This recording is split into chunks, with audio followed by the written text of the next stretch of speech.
እዚያ የጦር ሚኒስትሩ ሀብተ ጊዮርጊስ ቤት ሄደው እራት መብላታቸው የኢትዮጵያን ሕዝብ ብቻ አይደለም መነጋገር ያደረገው። የእንግሊዝ ጋዜጦች ሳይቀር የኢትዮጵያው ንጉሥ እኮ ከበታቻቸው ባለስልጣን ቤት ሄደው ምግብ በሉ ተብሎ ዜና ሆኖ እንደነበረ ታሪክ ጸሐፊዎች የዓይን እማኞች ጽፈውልን አየሁ። እና በጣም ይገርማል። የሚሞት ሰው ቤት ገብቶ መብላቱ የሆነ ጊዜ ላይ የተሾመ ሰው፣ የሆነ ጊዜ ላይ አስከሬን የሚሆን ሰው፣ የሆነ ጊዜ ላይ ገዢ፣ የሆነ ጊዜ ላይ ተገዢ የሚሆን ሰው፣ የሆነ ጊዜ ላይ አዛዥ፣ የሆነ ጊዜ ላይ ታዛዥ የሚሆን ሰው የሆነ ባለስልጣን ቤት ሄዶ ምግብ በላ ተብሎ ዜና መሆኑ በጣም የሚደንቅ ነው። በሰማይና በምድር የሞላ መለኮት በከብቶች በረት ሲወለድ ነው። ወንጌል ማለት ዜና ማለት ነው። ወንጌል ማለት በጎ ብስራት ማለት ነው። የኛ ትልቁ ዜና አምላክ ከሰማይ ሰማያት ወረደ፣ ከድንግል ማርያም ተወለደ፣ በጠባብ ደረት በአጭር ቁመት ተወስኖ ታየ የሚለው ነው ለዓለም ትልቁ ዜና። እና ይህን መለኮታዊ ዜና ያላደነቀ ጆሮ ባለስልጣናት እንደነሱ ሰው ከሆነ እንደነሱ ነገ ተራውን ጠብቆ አፈር ውስጥ ከሚገባ ከሚረሳ ሰው ዘንድ ሄደው ምሳ በሉ፣ እራት በሉ ዜና መሆኑ በጣም የሚደንቅ ነው። ለዚህ ዓለም ብርቅ ስልጣን ብርቁ የሆነ ዓለም የሚቀማ የሚፈነገል ወንበር ብርቁ የሆነ ዓለም ማለት ነው። ለማንኛውም ክርስቶስ አምላካችን ከሱ ያስተማረን የመጀመሪያው ነገር ትህትና ነው። ምንድነው አልኳችሁ? አቤት ትህትና። በሰማይና በምድር የሞላ መለኮት በስጋ ማርያም መገለጥ፣ በደካማ ስጋ መገለጥ፣ በሚራብ ስጋ መገለጥ በጣም ትልቅ ትህትና ነው። ይሄ ሲዘረዘር በጣም ብዙ ነው። ነገር ግን ወደ ጾሙ በጊዜ ለመምጣት አንዱን ይህን እናነሳለን። ከኔ ተማሩ አለ። ከፍታችሁን በትዕቢት ሳይሆን በትህትና ግለጡት ለማለት ነው። አንድ ሁለተኛ፣ በትህትና የተወለደው አምላክ፣ በትህትና በከብቶች በረት የታየው አምላክ፣ በስጋ ማርያም የተገለጠው አምላክ በትህትና ደግሞ በ30 ዓመቱ በዮርዳኖስ ሲጠመቅ አየ ነው። በዮሐንስ እጅ ከኃጢአተኞች ጋር ተሰልፎ ታውቃላችሁ። ዮሐንስ መጥምቅን አጥምቀን እያሉ በዮርዳኖስ ማዶ በዮርዳኖስ ወንዝ የተሰለፉ ሰዎች በሙሉ ኃጢአት የነበረባቸው ናቸው። ለአዲሱ ጥምቀት ክርስቲያናዊ ልጅነት ለሚያገኙበት ዝግጅት እንዲያደርጉ ያው እንደምታውቁት አዲስ ልብስን ለመልበስ አዲስ ንጹህ ምንድነው አዲስ ገላ እንኳን የለም። ንጹህ ልብስን ለመልበስ ንጹህ ገላ ያስፈልጋል አይደለም?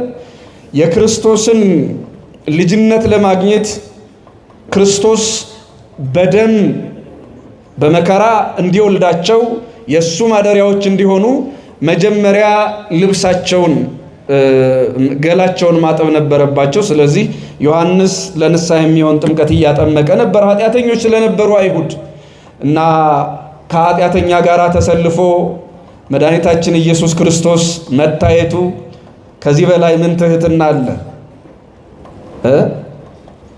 አሁን የዓለም ዜና ብሎ የሚሰራው የአንዲት ሀገር ጠቅላይ ሚኒስትር የአንዲት ሀገር ፕሬዝዳንት ዳቦ ለመግዛት ቢሰለፉ የዓለም ሚዲያዎች በሙሉ ይሄንን ነው ሲያወሩት የሚውሉ። ምናልባት እንደማንም ሰው ነዳጅ ለመቅዳት ቢሰለፉ፣ ምናልባት እንደማንም ሰው መንገድ ተዘግቶባቸው ቢቆሙ ዜና ሆኖ ይነገራል። ሰማይና ምድር በፊቱ ክፍት የሆኑለት ጌታ ተራ እስኪደርሰው ድረስ በዮሐንስ እጅ ሊጠመቅ መሰለፉ ግን በወንጌል የተጻፈው ዜና ለዓለም ምኑም አልሆነም። ለማንኛውም ለኛ ለኦርቶዶክሳውያን ትልቁ ዜናችን ዓለም እስኪያልፍ ድረስ የምናደንቀው ብስራታችን ይሄ ትህትና ነው እና ከኔ ተማሩ አለ። እሱ እንደተጠመቀ እንማራለን እንጠመቃለን ማለት ነው። ትህትና እንዳሳየን ከሱ ትህትና እንማራለን። እንደተጠመቀ እንጠመቃለን። ከኔ ተማሩ ሌላ ምን አለው? ከኔ ተማሩ አለ። ሶስተኛ ከተጠመቀ በኋላ በማቴዎስ ወንጌል ምዕራፍ 4 ላይ እንደተጻፈው ብዙዎቻችሁም በዚህ ጾም ሌላም ጊዜ ደጋግማችሁ እንደምታውቁት እንደምትሰሙት ማቴዎስ ምዕራፍ 4 ቁጥር 1 ጀምሮ ከተጠመቀ በኋላ ሳይውል ሳያድር ወደ ገዳመ ቆሮንቶስ ሄደ። ገዳም ገባ። ከኔ ተማሩ አለ። የኦርቶዶክስ አብያተ ክርስቲያናትና አንዳንድ ሌሎችም ጨምሮ ማለት ነው፣ የተወሰኑት ካቶሊክ በዋናነት ይህንን ትምህርት ከክርስቶስ ወስደዋል። ልዩነታችን እንዳለ ሆኖ ከካቶሊክ ቤተ ክርስቲያን እንግዲህ ገዳማት እንዳሏቸው ታውቃላችሁ። አያችሁት? ገዳማዊነትንና ገዳምን የወረስነው የተማርነው ከጌታችን ከኢየሱስ ክርስቶስ ነው። ከኔ ተማሩ አለ። ክርስቶስ ወደ ገዳም ሄዷል። ገዳም ሄዶ ዝም ብሎ የኑሮ ለውጥ አይደለም ያደረገው። ምን ማለት ነው? እንዲሁ ዝም ብለው ሚስት የሌላቸው መነኮሳት፣ ባል የሌላቸው መነኮሳያት የሚኖሩበት ብቻ አይደለም የሚሆነው። ገዳም ማለት በጾምና በጸሎት የሚደክሙበት መሆኑን፣ የድካም ስፍራ፣ የጸሎት ስፍራ፣ የፈተና ስፍራ፣ የፈተና ብቻ አይደለም ፈተናን ድል መንሻ ስፍራም እንደሆነ ከኔ ተማሩ አለ። ይሄው የኛ ቤተ ክርስቲያን ገዳምንና ገዳማዊነትን ከክርስቶስ ተምራ ገዳማትና ገዳማውያን ያሏት ቤተ ክርስቲያን ሆናለች። ይህንን የተማርነው ከጌታችን ከመድኃኒታችን ከኢየሱስ ክርስቶስ ነው። ከኔ ተማሩ አለ። ገዳምንና ገዳማዊ ሕይወትን የተማርነው ከማን ነው ማለት ነው? አቤት፣ ከጌታችን ከመድኃኒታችን ከኢየሱስ ክርስቶስ ነው፣ ከማንም አይደለም። በኋላስ እንመለሳለን እዚህኛው ላይ። ይህንን ገዳማዊ ሕይወትን ካሳየ በኋላ ከ40 ቀን በኋላ ቀጥታ የሄደው የዚህ ገዳም ተቃራኒ ወደ ሆነው ሌላ ዓለም ነው። ታውቁታላችሁ። ወዴት እንደሄደ ታስታውስታላችሁ? ወደ ሰርግ ቤት ነው የሄደው። እዚያ መንፈሳውያን ሙሽሮች ናቸው፣ እዚህ ደግሞ ዓለማውያን ሙሽሮች ባልና ሚስት። እዚያ ከቆብ ጋር ተጋብተው የሚኖሩ መናንያን አሉ ቆሮንቶስ ገዳም ላይ ወይም በቆሮንቶስ ገዳም ውስጥ። እዚህ ደግሞ ባልና ሚስት አንድ አካል ሆነው ይኖራሉ። በቆሮንቶስ ከቆቧ ጋር ተጋብታ ከቆቡ ጋር ተጋብቶ የሚኖር መነኩሴ ይኖራል። በሰርግ ቤት ደግሞ ከሚስቱ ጋራ ከባሏ ጋራ አንድ አካል ሆነው የሚኖሩ ባልና ሚስቶች ይኖራሉ። ሁለቱንም ከኔ ተማሩ አለ። ጋብቻም በልኩና በስርዓቱ ከሆነ የተቀደሰ ነው። ገዳማዊ ሕይወትም ጥሪ ካለው ሲጎልበት ሳይሆን ከዓለም ልጉደልበት ብሎ ከፍላጎቴ ከስጋ ምኞቴ ልጉደል ብሎ ሲያጣ አይደለም፣ ከዓለም ልታጣ ብሎ የሚሄድ መናኝ እሱ ከኔ ተማሩ ያለ ክርስቶስ አስተምሮት ነው ማለት ነው። ከኔ ተማሩ። አሁን ልመልሳችሁና ወደ ገዳም መድኃኒታችን ኢየሱስ ክርስቶስ እንደ ጾመ እየጾምን ነው። ከኔ ተማሩ ብሎናል። የኢትዮጵያ ኦርቶዶክስ ተዋሕዶ ቤተ ክርስቲያንና ተመሳሳይ አብያተ ክርስቲያናት በዚህ ሰዓት ከክርስቶስ ከአምላካችን የተማሩትን ትምህርት የተማርነውን ትምህርት እኛም እያደረግነው ነው እንደሆነ እሱ እንደሆነ እየሆን ነው። ከኔ ተማሩ ማለት ይሄ ነው እንጂ እንዲሁ ዝም ብሎ የመጽሐፍ ቅዱስ ጥቅስ አንጠልጥላችሁ ጌታ ጌታ በሉኝ ማለት አይደለም። ኢየሱስ ኢየሱስ በሉኝ ማለት አይደለም። ከኔ ተማሩ ማለት እንደ ጾምኩ ጹሙ፣ እንደ ጸለይኩ ጸልዩ፣ እንደ ሰገድኩ ስገዱ፣ እንደ ተጠመቅኩ ተጠመቁ፣ እንዳቆረብኳችሁ ቁረቡ አቁርቡ ማለት ነው። ማቴዎስ ምዕራፍ 26 ላይ ደግሞ ሲያቆርብ እናየዋለን። ስለዚህ ዝም ብሎ እንዲሁ በአፍ የሚነገር ምስክርነት ብቻ አይደለም መድኃኒታችን ኢየሱስ ክርስቶስ ከኔ ተማሩ ያለው። አንደበት እስኪዘጋ የጉሮሯችን ክር እስኪደነድን ድረስ አንደበታችን እስኪቆለፍ ድረስ መጮህ አይደለም ስለ ክርስቶስ መናገር ማለት ሕይወቱን መኖር ነው። ስለዚህ ሕይወቱን ከነገረን ካስተማረበት ከነገረበት አንዱ ይህ ጾም ነው። እዚህ ጾም ላይ ከሱ የምንማረው ምንድነው? የተወሰኑ ነጥቦችን እናያለን። ክርስቶስ አምላካችን እሱ ከመጾሙ በፊት እንደምታውቁት ጾምን ለሰው ልጅ የሰጠው ዘፍጥረት ምዕራፍ 2 ላይ ነው። ብዙ ጊዜ የሚነገር ታሪክ ነው። በዚህ ጊዜ አላጠፋም። አትብላ ተብሎ የታዘዘ ሰው ብቻ ነው። እየሰማችሁኝ ከሆነ ይህን ትደግሙልኛላችሁ። አትብላ ተብሎ የታዘዘ ምን ብቻ ነው አልኳችሁ? ሰው ብቻ ነው። ከዕፀ በለስ አትብላ የተባለ በሬ እንዳትበላ የተባለበት የመጽሐፍ ቅዱስ ክልከላ የለም። ላምና በግ፣ ፍየል ወይም ደግሞ አንበሳና ነብር፣ ጅብና አህያ አትብሎ የተባሉበት ታሪክ የላቸውም። በአጠቃላይ እንስሳት፣ አራዊት፣ አእዋፍ፣ በልብ የሚሳቡ በእግር የሚሽከረከሩ በክንፍ የሚበሩ እነዚህ ነገሮች፣ እነዚህ እንስሳት፣ አራዊት፣ አእዋፍ አትብሉ የሚል ሕግ የላቸውም። ሰው ብቻ ነው ይህንን አትብላ የተባለ። ምን ብቻ? አቤት! ሰው ብቻ ነው ዕፀ በለስን አትብላ የተባለ። ይሄ ምንን ያሳያቸዋል? ክርስቲያኖች በዚህ ምድር ላይ ክርስቶስ ጾሞልኛል እኔ አልጾምም የሚል ሰው እሱ እኔ በሬ ነኝ እያለ ነው። በሬ ነው የማይጾም። አትብላ የሚል ክልከላ የሌለበት፣ ጹም የሚል ሕግ ያልተሰራለት እንስሳና አውሬ ነው፣ ወይም ደግሞ የወፍ አይነት ነው። ከእንስሳትም እንኳን ምናልባት በልብ የሚሳቡትን ብናይ አሁን ጊዜው አይደለም አላነሳውም እንጂ እሱን ለማንሳት የሚበቃ ጊዜ ስለሚያጥረን ማቴዎስ ምዕራፍ 10 ቁጥር 16 ላይ እንደ እባብ ልባሞች ሁኑ ተብሏል። እንደ እባብ ምኖች ሁኑ? አቤት! ልባሞች። ማቴዎስ 10:16 እባብ እንኳን ያረጀ ገላውን ለማደስ የገጠር ልጆች እንደኔ ገጠር የተወለዳችሁ ሰዎች ወይ ደግሞ ናሽናል ጂኦግራፊ ላይ ልታዩ ትችላላችሁ። በእርግጥ የገጠር መወለድ ግድ ላይሆን ይችላል በዚህ ዘመን። እባብ ቆዳውን ሲቀይር በአይናችሁ አይታችሁ ሊሆን ይችላል። እኛ በአይናችን አናይም። የቀየረውን ቆዳ ግን በየመንገዱ በየጥሻው ማየት የተለመደ ነበረ። ምን ማለት ነው? አዲስ ገላ አዲስ ቆዳ ለማግኘት የጃጀ ያረጀ ያፈጀ ልብሱን ለመቀየር 30 ምናምን ቀን ወይም ደግሞ የመጨረሻው 40 ቀን ድረስ እንደሚጾም ይታወቃል። ለዚህ እንደ እባብ ልባሞች ሁኑ ተብሎ ታዘዘ። ክርስቲያኖች ሰው ክርስቶስ ጾሙልኛል አልጾምም የሚል ከሆነ ከእባብ እንኳ ያንሳል ማለት ነው። ቢያንስ እባብ ልባም ተብሏል። እኔ አልጾምም የሚል ሰው ልበቢስ ነው።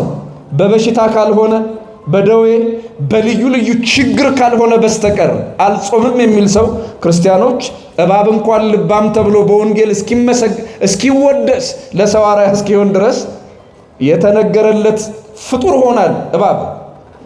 እና በቻልነው መጠን አለመጾምማ ልበቢስነት ያስብላል። እባብ ልባም የተባለ የሚገርማችሁ ታሪኩን ቀይሮ ነው። መጀመሪያ ዘፍጥረት ምዕራፍ 3 ላይ እኮ ልበቢስ ነው የዲያብሎስ ማደሪያ ሆኗልና። እባብ እንኳን ከስህተቱ ተምሮ ጾመኛ ሆኗል ማለት ነው። በኋላ አያችሁት? ከስህተቱ መጀመሪያ የዲያብሎስ ማደሪያ ሆኖ ተንኮለኛ ክፉ ተብሏል። ዘፍጥረት ምዕራፍ 3 ቁጥር 1 ላይ ያን ክፋት ታሪኩን ደግሞ ትተን ማቴዎስ 10:16 ላይ ጭራሽ ለኛ አርአያ የሚሆን ፍጡር መሆን የሚደንቅ ነው። በጾም ምክንያት ማለት ነው። ራሱን ያድሳል። እና ክርስቲያኖች ራስን ማደስ ማለት እንዲያው ለነፍስ ብቻ እንዳይመስላችሁ። የስጋ ሐሳብና የስጋ ጤናችን እንኳን አዲስ ህልም፣ አዲስ ራእይ፣ አዲስ ተስፋ፣ አዲስ የሆነ መንገድ የሚታየው ጾምን ገንዘቡ ሲያደርግ እንደሆነ የዚህ ዓለም ሰዎች ሳይቀር ትላንት በቤተ ክርስቲያን አባቶች ላይ ሲያላግጡ የነበሩ በጾም ላይ ሲያሾፉ የነበሩ ሰዎች ዛሬ እንደምታውቁት ኢንተርሚተንት ፋስቲንግ እያሉ እንዴት እንደሚጾሙ ታውቃላችሁ። 18 ሰዓት ጾሙ እያሉ 18 ሰዓት አያችሁት? እነሱ ለጤና ብለው ይጾማሉ። እኛ ደግሞ ከኔ ተማሩ ያለውን ክርስቶስን አስበን እንጾማለን። አያችሁት? ዓለም እየቆየ እየሰነበተ ሲሄድ እድሜ ከሰጠን ጊዜ ከሰጠን ብዙ መጽሐፍ ቅዱሳዊ ነገሮችን ሳይወድ በግድ የሚቀበልበት አጋጣሚ አይጠፋም ማለት ነው። ለማንኛውም መድኃኒታችን ኢየሱስ ክርስቶስ ሰውን አትብላ ብሎ አዘዘ። አትብላ ተብሎ የታዘዘ ሰው ክቡር ስለሆነ ነው። ምን ስለሆነ አልኳችሁ? አቤት! ክቡር ስለሆነ መብላት አለመብላት፣ መታዘዝ አለመታዘዝ በእንስሳት ዓለም ውስጥ በአራዊት ዓለም ውስጥ የለም። እኛ ከቀንድ ከብቶች ከጋማ ከብቶች በሁለት እግር የሚሆን በአራት እግር ከሚንቀሳቀሱ እንስሳትና አራዊት የምንለየው ጾምን ገንዘብ በማድረጋችን ነው።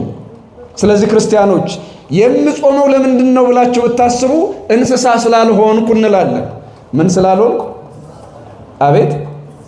በሌላ መልኩ ግን ምናልባት በጤና ምክንያት አስገዳጅ ነገር የገጠማቸው ሰዎች ታማሚ ከሆኑ ላይገደዱ ይችላሉ። ከነፍስ አባቶቻቸው ጋር እየተመካከሩ የሚያደርጉት ነው። ለማንኛውም ግን እኛ የምንጾመው ደግማችሁ ንገሩኝ፣ እንስሳ ከብት ስላልሆን ነው። እኛ የምንጾመው ከብት ስላልሆን ነው። በዘፍጥረት ምዕራፍ 2 ላይ የትኛውም እንስሳ ጾም አልተባለም፣ አትብል አልተባለም። የሰው ልጅ ብቻ ተለይቶ ነው የእግዚአብሔር ፍጥረት ስለው ክቡር ፍጥረት አራያና አምሳል ያለው ፍጥረት ስለሆነ አትብላ የተባለ።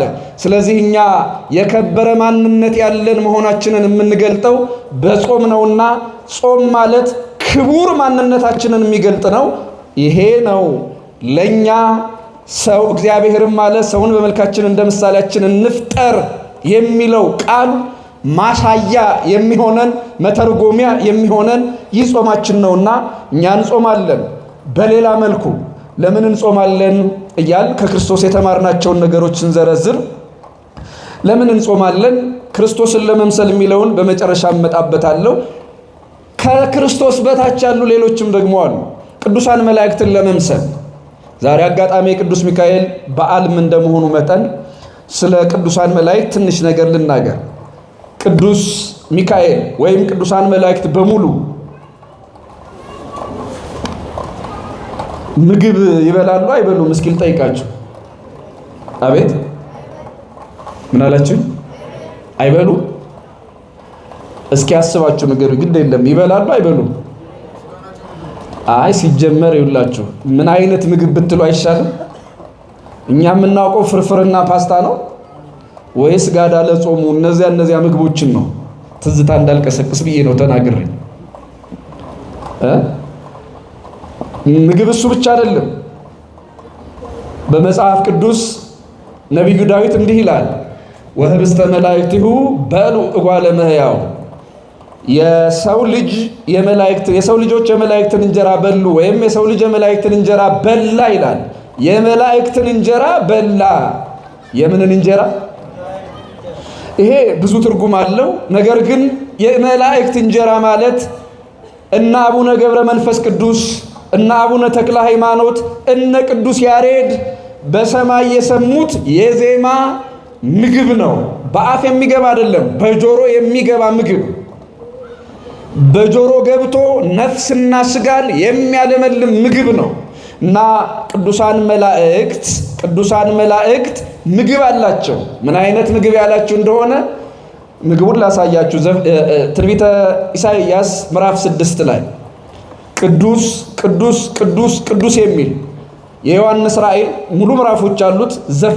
ራእይ ምዕራፍ 4 ቁጥር 6 ጀምሮ ባለው ቃል ውስጥ ቅዱስ ቅዱስ ቅዱስ እያሉ ሌትና ቀን ሳያርፉ የሚበሉት ምግብ አላቸው። እኛ ዝም ብለን በተከታታይ አንበላም። እንደው ምንም ቢመቸን ምን ሀብታሞች ብንሆን እንደው ምን የደላን ብንሆን እንዲሁ ዝም ብለን ሳናቋርጥ ልንበላ አንችልም። ቅዱሳን መላእክት ግን የማይቋረጥ ምግብ አላቸው። አሁን እኛም በእርግጥ እኮ እዚህ ምድር ላይ የሚገርማችሁ የማናቋርጠው ምግብ አለ። ለምሳሌ ተኝተን እንኳን የምንመገበው ምግብ እስኪ ንገሩኝ፣ ምን አለ? የምታስታውሱ የላችሁ? አየር። ለቅዱሳን መላእክት ምስጋና ማለት አየራቸው ነው። ኦክሲጅን በሉት። እኛ ተኝተን እንኳን ያስፈልገናል አይደል? ተኝቶ ሰው እንጀራ በወጣ ያስፈልገው፣ ሻይ ቡና ያስፈልገውም፣ ተኝቷል። አየር ግን ያስፈልገዋል፣ ሕይወት አለዋ። ቅዱሳን መላእክት ማለት እንደዚህ ናቸው። በየትኛውም ቅጽበት እያመሰገኑ ይኖራሉ። እና ታዲያ እኛ ምን ያገናኘዋል የኛ መጾም ከዚህ ጋር ያላችሁ እንደሆነ ለተወሰነ ሰዓት ከምግብ መከልከላችን ሞተን ተነስተን የምንኖረውን መላእካዊ ሕይወት በምድር እየተለማመድ ነው። ሞት እስኪ ያልኳችሁን ቀስ ብዬ ልናገረው፣ እናንተ ድገሙት። ሞተን ተነስተን በሉ እስኪ የምንኖረውን ዘላለማዊ ሕይወት በምድር ለመለማመድ በዚህ ምድር ለተወሰነ ሰዓት እንጾማለን። ሞተን ተነስተን የምንኖረውን ሕይወት ምን ለማድረግ መለማመድ ማለት ለመቅመስ ማለት ነው። እንዲህ ነው የምኖረው ለማለት ማለት ነው። እኔ እየበላሁ እየጠጣሁ ብቻ ልኖር አልተፈጠርኩም። እንደ መላእክትም ሳልበላ ሳልጠጣ ምድራዊ ምግብ ሳያስፈልገኝ፣ ምድራዊ ጨርቅ ሳያስፈልገኝ፣ ምድራዊ መጠጥ ሳያስፈልገኝ እኖራለሁ የሚለውን መልአካዊ ሕይወታችንን የምንለማመድበት ነው። ለምሳሌ ሌላም ልጨምርላችሁ። ጋብቻ ቅዱስ ነው ወይስ ርኩስ ነው? እስኪ ንገሩኝ። አቤት በጣም የተቀደሰ ነው አይደለም? ጋብቻው መኝታው ቅዱስ ነው። ምኑ ቅዱስ ነው አልኳችሁ? አልጋውና አንሶላው ሳይቀር የተቀደሰ ነው በቤተ ክርስቲያን ትምህርት ቅዱስ ጳውሎስ እንደተናገረው።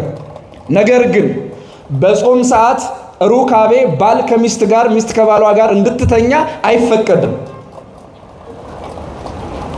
ጋብቻው ቅዱስ አይደለም እንዴ? ቅዱስ ጋብቻ ለምንድን ነው በጾም ወቅት የሚከለከለው ነው ጥያቄው። ለምን ነው የሚከለከለው? ክርስቲያኖች ጋብቻ ቅዱስ ከሆነ እግዚአብሔር በደምና በስጋው ያከበረው ክርስቶስ በደምና በስጋ የቀደሰው ጋብቻ ለምንድን ነው በጾም ሰዓት ክልክል የሆነው? አስባችሁት ታውቁ ይሆን? ክርስቲያኖች አንዱን ምክንያት ነግራቸዋለሁ። ይኸውላችሁ ጋብቻ ቅዱስ ጳውሎስ እንደተናገረው ደግሜ ነግራችኋለሁ፣ ቅዱስ ነው። እንኳን ጋብቻው አልጋውም ቅዱስ ነው፣ መኝታው ቅዱስ ነው፣ ንጹህ ነው። ግን በጾም ሰዓት የማይፈቀደው ጋብቻ ምንም ቅዱስ ቢሆን እንስሳዊ ጠባይ ነው። ምናዊ ጠባይ አልኳችሁ? አቤት ከእንስሳት የተካፈልነው ባህሪያችን ነው። መልአካዊ ባህሪስ ምንድን ነው ያላችሁ እንደሆነ ሩካቤ የሚባል አያውቅም። መልአካዊ ባህሪያችን ሩካቤ ሚስትና ባል የሚባል አያውቅም። የማቴዎስ ወንጌል ምዕራፍ 22 ላይ መድኃኒታችን ኢየሱስ ክርስቶስ እንዳስተማረ አንዲት ሴት 7 ባሎች አሏት እና ከ7ቱ ጋር ባል እየሆኗት ኖራለች። እንዲያው አንተ እንደምትለው ትንሣኤ ሙታን ሲሆን ሙታን ሲነሱ ለየትኛው ነው ሚስት ሆና የምትቀጥለው? ከ7ቱ የትኛው ነው ሕጋዊ ብለው ጠየቁት። ያኔማ እንደ መላእክት ይሆናሉ እንጂ ባልና ሚስት የሚባል ታሪክ በሰማይ የለም አላቸው። በመኝታ አንድ ሆኖ ሩካብ የሚባል ነገር የለም። መውለድ፣ መዋለድ፣ መብላት፣ መጠጣት የሚባል እንስሳዊ ጠባይ እዚህ በምድር በአፈር ተቀብሮ ይቀራል። መልአካዊ ባህሪያችን ይነሳል ከመቃብር። እንስሳዊ ባህሪያችን እዚሁ ከመሬት ይቀራል በመቃብር። እንስሳዊ ባህሪያችን ማለት ልብላ ልጠጣ የሚለው የሚራበው ባህሪያችን፣ የሚጠማው ባህሪያችን፣ ልብስ የሚያስፈልገው እርቃን መሆን የሚያስፈራው ባህሪያችን እዚህ መቃብር ውስጥ ይቀርና የጸጋ ልብስ ለብሰን የምንነሳበትን አካል ይዘን እንነሳለን። አዳም ከመበደሉ በፊት ይዞት የነበረውን አካል ይዘን እንነሳለን። አዳም ዕፀ በለስን ከመብላቱ በፊት የነበረውን መልክ ይዘን እንነሳለን። ስለዚህ እኛ ያን ጊዜ ማለት ነው አንበላም። ይህን ስጋዊ ምግብ አያስፈልገንም፣ ስጋዊ መጠጥ አያስፈልገንም፣ ስጋዊ ጨርቅ አያስፈልገንም። ባልና ሚስት ልጅ ለመውለድ አብረው እንደሚተኙት የስጋ ምኞትን ለመወሰን እንደሚጋቡትን የስጋ ምኞትና አምሮት የለም። እንደ መላእክት እንሆናለን። አሁን በዚህ ጾም ጋብቻ እርኩስ ሆኖ ሳይሆን ባልና ሚስት ሩካቤ የሚከለከሉት የመላእካዊ ባህሪ ስላልሆነ ነው። ሩካቤ እንስሳዊ ባህሪ እንጂ መላእካዊ ባህሪ አይደለም። ግልጽ ከሆነ እስኪ ንገሩኝ። ሩካቤ እንስሳዊ ባህሪ እንጂ ምናዊ ባህሪ አይደለም አልኳችሁ። ገብቷችኋል ያልኩት? ግልጽ ነው። ጋብቻ ቅዱስ ነው፣ በክርስቶስ ስጋና ደም የከበረ ነው። ግን ደግሞ ሩካቤ አልኳችሁ ባልና ሚስት የሚፈጽሙት ሩካቤ እንስሳዊ ባህሪ ነው። ይኸው ሰው እንደሚወልደው እንስሳት ይወልዳሉ አይወልዱም? አቤት እንዳውም የሰው መካን ያለውን ያህል የእንስሳት መካን የለም። በጣም ነው እንጂ የሚወልዱት። በመውለድ ከሆነ ከኛ ይልቅ የሚበዙ ወፎች አሉ። ከኛ ይልቅ የሚበዙ እንስሳት፣ አራዊት፣ አዕዋፍ አሉ። እስኪ በምድር ላይ ስንት ጉንዳን አለ? የሚገምት ይኖራል? መብዛት አለ፣ መዋለድ አለ። ዝንብና ንብ እንኳን የሚራባው ነው ይሄ። በየትኛውም ደመነፍስ እንስሳ ውስጥ ያለ ፍላጎት ነው ይሄ። ምንም የወንድ አምሮት የሴት አምሮት በሰው ላይ የተለየ ጸጋ አይደለም። ማንም ደመነፍስ እንስሳ የሚፈልገው ጠባይና የተፈጥሮ ስሜት ነው። እንስሳዊ ባህሪያችን ነው። ከእንስሳት የማንለይበት ጠባያችን ነው። ነገር ግን ይሄ ማለት በእንስሳዊ ጠባይና ፍላጎት ውስጥ መላእካዊ ባህሪ ያላቸው ሰዎች ይወለዱበታልና ጋብቻ ደግሞ ክቡር ነው። ጋብቻ ደግሞ ቅዱስ ነው። ስለዚህ በዚህ ጾም ሩካቤ የማይፈቀደው መላእካዊ ባህሪ ስላልሆነ እኛ በዚህ ጾም ምግብ የማንበላው ምግብ ርኩስ ስለሆነ አይደለም። በነገራችን ላይ ቅቤ ብንበላ ስጋ ብንበላ ጾሙን ስለሚያረክስብን አይደለም። እንስሳዊ ጠባይ ወደኛ እንዳይመጣ ነው። ምናዊ ጠባይ አልኳችሁ? አቤት እንስሳዊ ጠባይ ወደኛ እንዳይመጣ ነው። አንድ ሁለተኛ እኛ መላእካዊ ባህሪ ነው ያለን፣ መላእካዊ ባህሪ። ስለዚህ እንደ እንስሳት ዝም ብሎ ልቅ ሆኖ መኖር ይቀርና ለተወሰነ ጊዜ፣ ለተወሰነ ሰዓት፣ ለተወሰነ ወር መላእካዊ ባህሪን በምድር እየተለማመድ ነው እንሰነብታለን ማለት ነው። ግልጽ ነው። መላእካዊ ባህሪያችንን እንድንለማመደው ሞተን ተነስተን ለዘላለም የምንኖርበትን መንግሥተ ሰማይ ምን ጣዕም እንዳለው ለመልመድ እዚህ ምድር ላይ የሥጋ ምግብን ብቻ አይደለም የሥጋ ፍላጎትንም ገተን ሚስት ከባሏ ባል ከሚስቱ ተለያይተው አልጋ ለይተው ይቆያሉ ማለት ነው በጾም ጊዜ። ይሄ ለምን ሆነ? መላእካዊ ባህሪያችንን ለመልመድ ለመግለጥ፣ እንስሳዊ ባህሪያችንን ለመግራት ለማቀዝቀዝ፣ ሰማያዊ ሕይወታችንን በምድር እየቀመሱ ለመኖር። ግልጽ ነው ክርስቲያኖች።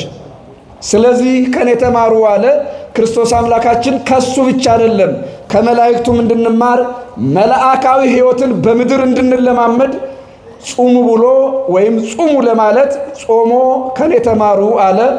በጾማችን ስጋዊ ደማዊ ፍላጎታችንን ገድለን አሸንፈን መላእካዊ ባህሪ የምናነግስበት እንደ እንስሳ የሚያነካክሰን እንደ እንስሳ የሚያዋጋን፣ አንዳንዶቻችን እንደ ቀንዳንበሬ፣ አንዳንዶቻችን እንደ አህያ ተራጋጭ፣ አንዳንዶቻችን እንደ አንበሳ ተናካሽ፣ አንዳንዶቻችን እንደ ጊንጥ መርዘኛ ያደረገን እንስሳዊ የሚሆን አራዊታዊ ጠባያችንን ገለን መላእካዊ ባህሪያችንን መለማመድ ነው።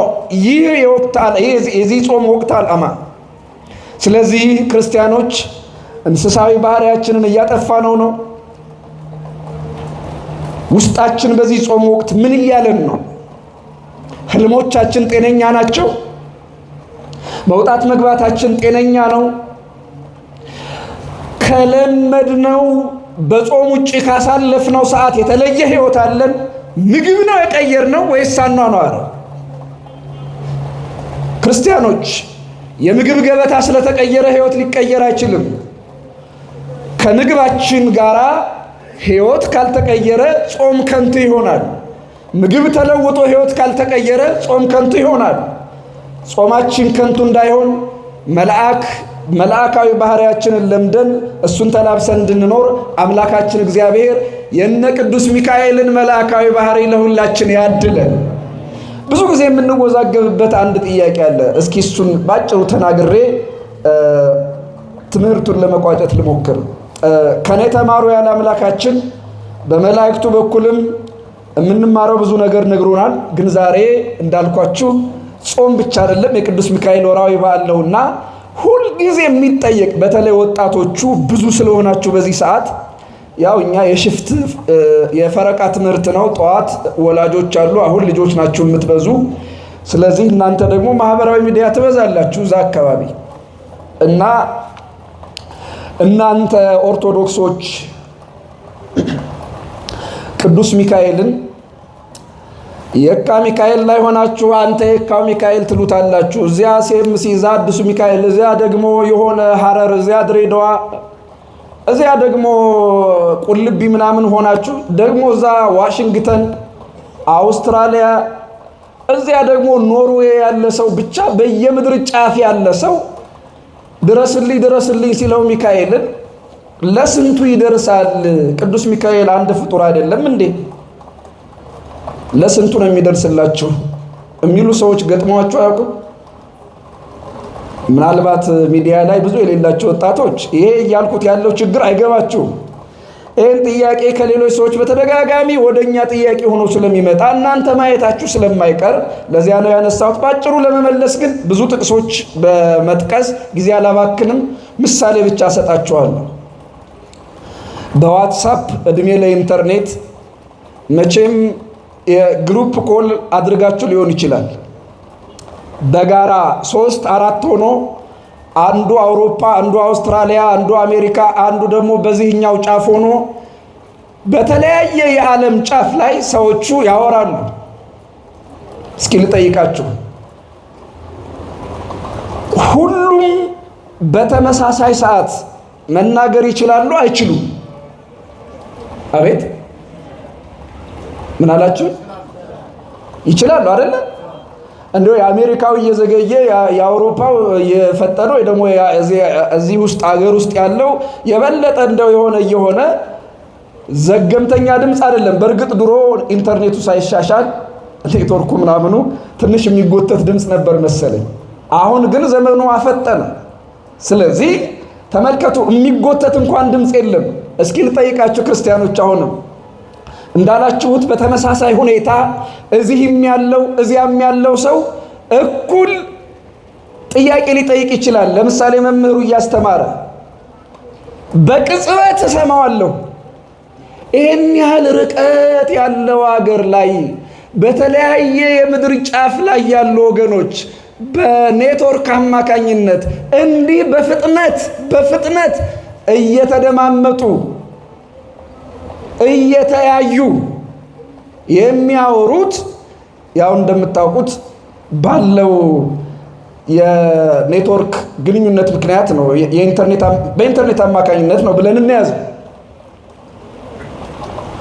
እኔ በጣም የሚገርመኝ የኔ ድምፅ የራዲዮ ሞገድ ሆኖ የሆነ ቴሌታወር ጋር ሄዶ እዚያ ሞገድ ሆኖ ከሄደ በኋላ እንደገና በውቅያኖስ ገመድ ላይ አልፎ እዚያም መድረሱ እኔ እንደው ለምደነው ነው እንጂ እኮ የሰው ፈጠራ ራሱ የሚደንቅ ነው እኮ። ስለለመድነው ነው የማናደንቀው። በውሃ ውስጥ የተቀበሩ ገመዶች ድምፅ ተሸክመው በውቅያኖስ ውስጥ ያለ እንደዚህ ተሽለክልኮ በዚያ በብርሃን ፍጥነት ሞገድ የኔ ድምፅ ሞገድ ሆኖ የምፈልገው 20-30 ሰው ከዚያም በላይ ሰው ጋር ደርሶ መልእክቱ እኩል ሰዓት ደርሶ ጥያቄ ተቀብዬ መልስ ሰምተው መለያየት እየተያዩ ማውራት በተመሳሳይ ሰዓት በጣም የሚደንቅ ነው። እና ይህ ዓለም ሰልጥኖ ሞቶ አንድን ሰው እንዲህ እዚህም እዚያም በቅጽበት እንዲደርስ ካደረገ በብርሃን ፍጥነት 1 ሰከንድ 300,000 ኪሎ ሜትር ይሄዳል። በአንዲት ሰከንድ ውስጥ 300,000 ኪሎ ሜትር ይሄዳል። በዚህ ፍጥነት እያወራን እንገነዛዘባለን፣ እንተያያለን፣ ድምፅ እንሰማማለን፣ መልእክት እንለዋወጣለን። ክርስቲያኖች እነ ቅዱስ ሚካኤል ደግሞ ፈጥናችሁ ድረሱልን ስንላቸው ካሉበት ሰማይ ከኢዮር ከራማ ከኤረር የሚገኙ ቅዱሳን መላእክት ፈጥናችሁ ድረሱልን ስንላቸው እኛ ከምናወራበት ስልክ ይፈጥናሉ ወይስ ይዘገያሉ? ንገሩኝ እስኪ። አቤት ከኛ ወሬማ የሚዘገይ መልአክ የለም። ክብር ምስጋና ለቅዱሳን መላእክቱ፣ እነሱን ላከበረ እግዚአብሔር ይሁንልን። በነገራችን ላይ እልል ላስብላችሁ ነበር፣ በቃ ልማድ ክፉ ነው። ትምህርቱን እስኪ ልንገራችሁ። አሁን ሊቀ መዘምራን አስጨብጭብ ብለው ያው ያረጀበት ማለት የጎለመሰበት ስለሆነሽ አይለኝም። ግን የሚገርማችሁ እኔ በጣም የሚደንቀኝ ነገር ልንገራችሁ። በአብይ ጾም ንግስ ማንገስ አይፈቀድም። እዚህ አለ እንዴ? ተመስገን አባታችን። እንግዲህ እዚሁ ተጣልተን መውጣታችን ነበር።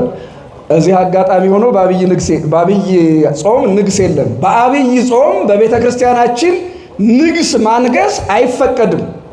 ምን ማድረግ አይፈቀድም አልኳችሁ? አቤት። ለምሳሌ አሁን መጋቢት 5 ማንን አነገስን? አቤት። በ10 ማንን አነገስን? መስቀለ። አሁን ደግሞ መጋቢት 27 ማንን እናነግሳለን? መድኃኔዓለምን። የሚገርማችሁ እነዚህ በሙሉ መስቀል ወደ መስከረም 17 ሄዷል። መጋቢት 5 ወደ ጥቅምት 5 ሄዷል። መጋቢት መድኃኔዓለም ወደ ጥቅምት 27 ሄዷል። አሁን ይሄ መጋቢት ወር ከንግስ ነፃ ሆኗል። በቤተ ክርስቲያናችን ስርዓት ማንገስ ፈጽሞ ያልተፈቀደ ነው። አሁን ያው 2 ምላስ ነው። ጥቅምትም አለ መጋቢትም አለ። ይገርመኛል። መጋቢት ላይ እኮ ንግሱ ከነገሰ ጥቅምት ምንም በዓል የለም፣ ወርሃዊ በዓል ነው። ምንም ንግስ የሚያስደርግ ነገር የለም። አሁን ግን ሁሉም ይደረጋል። በጣም ነው የሚገርመኝ። ንግስ አልተፈቀደም። ያልተፈቀደው ንግስ እየተደረገ ነው በቤተ ክርስቲያን ስርዓት። የተፈቀደው ጭብጨባ ግን ቀረ። በጣም የሚገርመኝ እሱ ነው። የተፈቀደው ንግስ ተደረገ፣ ያልተፈቀደው ንግስ ተደረገ። የተፈቀደው ጭብጨባ ግን ቀረ። የተፈቀደ ጭብጨባ ምንድን ነው ያላችሁ እንደሆነ ጭብጨባ የዜማ ስርዓት ነው። ጭብጨባ የምን ስርዓት አልኳችሁ? አቤት። የዜማ ስርዓት ነው። ግን ወደ ማህሌት ብትመጡ በዚህ በአብይ ጾም ሊቃውንቱ ወትቀውም የሚሉት ከዳዊት መዝሙር የሚሄድ የተወሰደ ምስጋና አለ። እያጨበጨቡ ነው ሌሊቱን የሚያመሰግኑ። በደንብ ስሙኝ። ምን እያሉ አልኳችሁ? ይሄ ደግሞ ከማን በልጦ ነው የሚለኝ ሰው አይጠፋም። እኔን ሳይሆን ሊቃውንቱን በሏቸው፣ እኔን ተውኝ። አሁን አንዳንድ ሰው ሚዲያ ላይ ያለው ደግሞ ይሄ ከየት የመጣ ነው ማታ አድሶ ነው የሚሉ ደግሞ ጆሮ የሌላቸው ረጅም ምላስ ያላቸው ወይ ደግሞ ከመጽሐፍ ውጪ ከመናገር ውጪ መስማት እሺ የማይላቸው እህቶችም ድሞች ብዙ ናቸው። ለነሱ እግዚአብሔር ልብ ይስጥልን። ግን ታላላቅ ሊቃውንቱ በማህሌት እያሸበሸቡ ያጨበጭባሉ። እያሸበሸቡ ምን ይላሉ አልኳችሁ?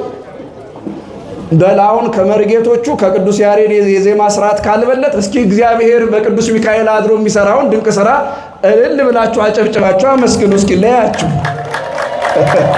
እምጋላችሁ አይደል? አያቴ እውነት ልንገራችሁ፣ አያቴ ጾም ከተፈታ በኋላ የክርስቶስ ትንሣኤ እየተከበረ ረቡዕና ዓርብን ሳትበላ ነው የሞተችው። ለምን? እኔ ቅሽሽ ይለኛል፣ እኔ በረቡዕ ቀን አልበላም እያለች ማለት ነው። ለምን? ልማድ ይከብዳል ከክንድ። እስኪ በሉት ልማድ ይከብዳል። ይኸው እጃችሁ ላይ አስሮታል። በቃ አልለመዳችሁትማ፣ ደስ አይላችሁ። ይሄ አውደ ምሕረት የነ ሊቀ መዘምራን መዝሙር ባህል ባይጫነው ኖሮ የማህሌት ልጅ ነበር መሆን የነበረበት። የማን ልጅ አልኳችሁ? ያልፈጠነ የተረጋጋ ጭብጨባ እየተጨበጨበ ነበር መመስገን የነበር። እኔ የትኛው ባህታዊ እንደገዘታችሁ እንጃ፣ ከናንተ ወደዚህ የመጣ ነው፣ ከዚህ ወደ እናንተ አይደለም። ብቻ አንድ የኔ ቢጤ ጆቢራ ነግሯቸዋል። ከዛ እንደለመዳችሁ በቃ በመላ ሀገሪቱ ተለመደ። ማህሌቱንና አውደ ምሕረቱን ለያየው። አሁን እኔ አይደለሁም እግዚአብሔር ወርዶ አጨብጭብ ቢልሽ አትልም። አንዳንዶቻችሁ የተለመደ ነገር ነው።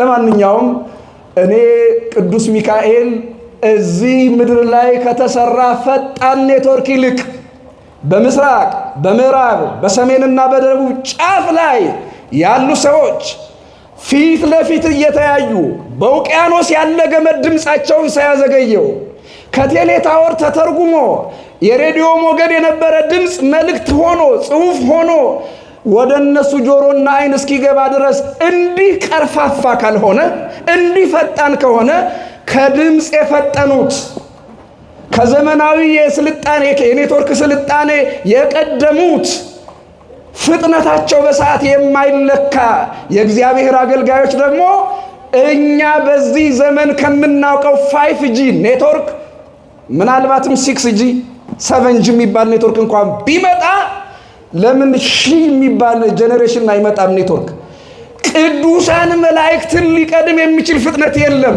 በፍጥነታቸው ምክንያት በሁሉም ቦታ እኩል ደረሱ ሊባል ይችላል። በምን ምክንያት አልኳችሁ? አቤት የኔ ድምፅ እዚህም እዚያም በአራቱም አቅጣጫ እኩል መሰማት ከቻለ መዘጌት ከሌለበት ማሪሳቅ ጸጋ እግዚአብሔርን የቀመሰ ሰው ይህንን ያያልና አረጋዊ መንፈሳዊ ማለት ነው። ይቅርታ አረጋዊ መንፈሳዊ የእግዚአብሔርን ጸጋ የቀመሰ ሰው ይህንን ያያል።